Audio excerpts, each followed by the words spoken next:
আমিন নিয়ে আসছেন, আমরা যেটা আমিন বলি, জমি যখন বাহির করবেন অবশ্যই কিন্তু বিজিবিকে জানায় এটা কাজ করতে হবে।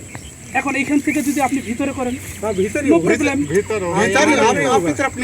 না। এই যে আপনাদের যে সীমান্ত এলাকা দিয়ে এই যে দেখেন আপনাদের লোকের হাতে যে খুঁটি, এই যে হাতে খুঁটি, না না সীমান্ত এলাকায় বরাবর যদি খুঁটি গাড়তে হয় অবশ্যই আমাদেরকে জানাইতে হবে। না ঠিক আছে, এখন এই যে জমিটা আছে এটা বাংলাদেশ, এটা ইন্ডিয়া, তো বাংলাদেশের মালিক থাকবে, ইন্ডিয়া মালিক থাকবে। যেহেতু সীমান্ত এলাকায় 150 গজের ভিতরে কোনো কিছু করতে হলে অবশ্যই বিজিবি এবং বিএসএফ থাকবে।